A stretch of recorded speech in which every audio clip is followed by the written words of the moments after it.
Gold has dazzled humankind from the beginning of time, and right around 1500 BC, the ancient empire of Egypt actually made gold. They were the first to make gold a medium of exchange for international trade. But on Tuesday, September 20th of this year, the Wall Street Journal reported that gold had lost its status as a safe haven. Interestingly, no one told the world's central banks because they were busy as heck buying gold. So just maybe reports of gold's death just a little bit premature. By the way, the articles also marked a pretty good spot for you to start buying when that article came out from the Wall Street Journal. Gold and silver have been absolutely on fire. Joining me now, Euro-Pacific Capital Chief Economist and Global Strategist Peter Schiff. You know, Peter, let's face it, you've heard about the death of gold a gazillion times, I'm sure. But what is it that people forget about gold? Like when it's going down, moving flat, not moving, and it feels like, okay, it's no longer what it might have been in the past. First of all, Charles, I didn't get that memo either. And had I gotten that memo, I would have just thrown it in the trash. But what a lot of people don't realize about gold is that it's money. Gold is liquidity. It's everything else that loses value in relationship to gold. Gold is a better form of money than anything governments have come up with to replace it.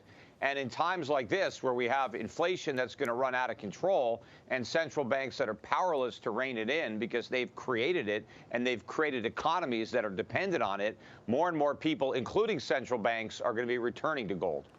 Is that what's sparking this move right now? Gold, silver, they're making sort of, you know, there were a few parabolic sessions. Why at this particular moment? Well, I think gold sold off based on the false belief that the Fed was going to win its fight against inflation and bring it back down to 2%. I think now the markets are starting to realize that that's not going to happen when they saw what happened in the United Kingdom, where the head of the Bank of England was just as committed to fighting inflation as Powell. But as soon as it created the beginnings of a financial crisis, they did an about-face and went right back to quantitative easing.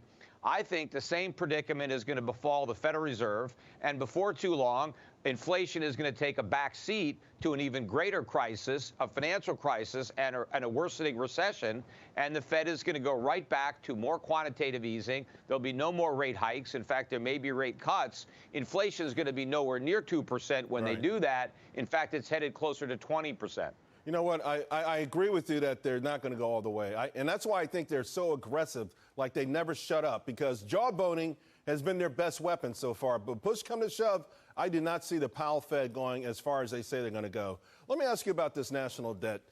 We cleared $31 trillion. These numbers used to make headlines. I mean, we used to make a big deal. $20 trillion, it's over. Now $31 trillion, no big deal.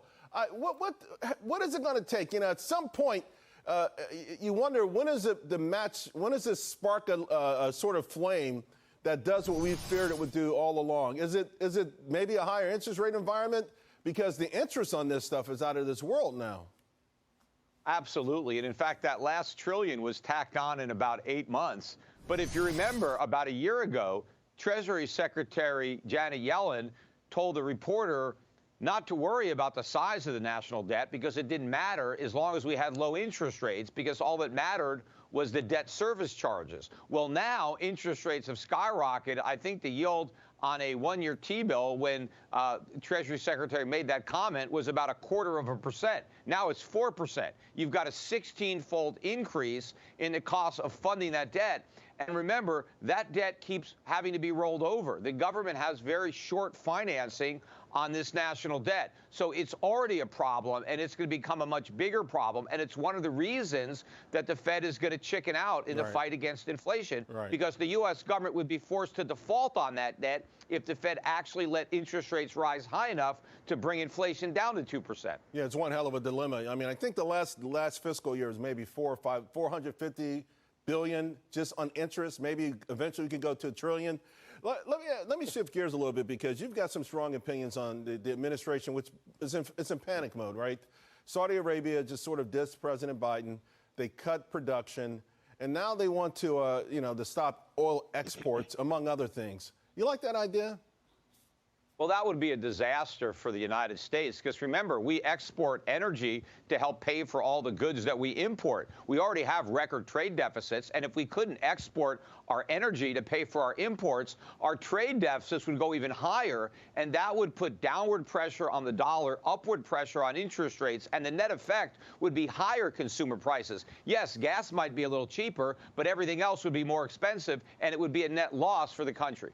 Yeah, well, I guess anything to win an election. Peter, that's all the time we have. I miss you, man. I'm glad you came on. Thank you very much. Anytime, Charles. All righty.